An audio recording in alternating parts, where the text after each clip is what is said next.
ఈ రోజు గత ప్రతిపక్ష నాయకులుగా ఉన్నప్పుడు గత ప్రభుత్వం చేసిన తప్పుని నేను సరిదిద్దుతాను, ఈ 3 మండలాలను కూడా తిరుపతి జిల్లాలో కలుపుతానని చెప్పి సాక్షాత్ అప్పుడు ప్రతిపక్ష నాయకుడుగా ఉన్నటువంటి చంద్రబాబు నాయుడు గారు ఇదే నగిరి బహిరంగ సభలో ప్రకటన చేయడం జరిగింది. సంతోషించాం. గత ప్రభుత్వం చేసిన తప్పుని మీరు సరిదిద్దుతున్నారు, మాకు అనుకూలమైనటువంటి జిల్లాలో కలుపుతున్నారని ఉత్సాహంగా ఓట్లేసి గెలిపించడం జరిగింది.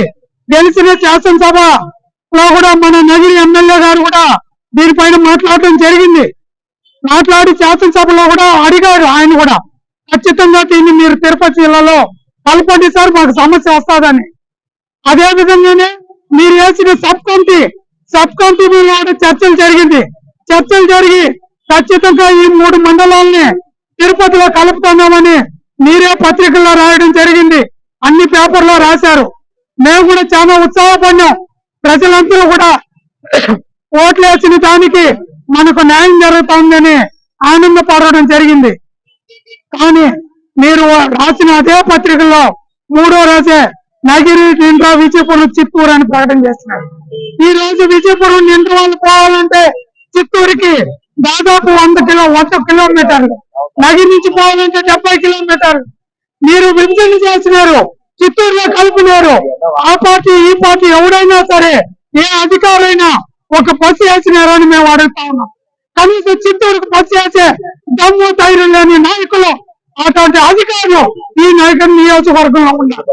ప్రజల పట్ల ఉన్నటువంటి చిత్తశుద్ధి నీకు దీంట్లో తెలుస్తా ఉంది. మహిళలు పోవాలంటే, చిత్తూరు నుంచి రావాలంటే ఎంత అవస్థ పడతారో మాకు తెలుసు. 1 రోజులో పని అయ్యేదాన్ని 3 రోజులు పడతాడు. ఈ రోజు పక్కన ఎఫ్సీ చేస్తా ఉన్నాం. మన పిల్లలకు లైసెన్స్ తీయాలన్నా పుత్తూరులో తీసుకుంటా ఉన్నాం. కానీ ఈ రోజు బంగారు పాలెంలో పెట్టాం. బంగారు పాలెంలో పోయి ఎఫ్సీ చేసుకోవాలంటే, లైసెన్స్ తీయాలంటే ఆడపిల్లలు అంత దూరం పోయి తీసుకునే అవకాశం ఉందా అని మిమ్మల్ని అడుగుతా ఉన్నాం. అదే విధంగానే మీరు మొన్న గూడూరుని తిరుపతి జిల్లాలోనే కొనసాగిస్తామని చెప్తే, అక్కడ పార్టీలకు అతీతంగా యావత్ ప్రజానీకం ఒక జాయింట్ యాక్షన్ ఏర్పడి పోరాటం చేస్తే భయపడి నువ్వు నెల్లూరు జిల్లాలో కలపలేదని మేము అడుగుతా ఉన్నాం.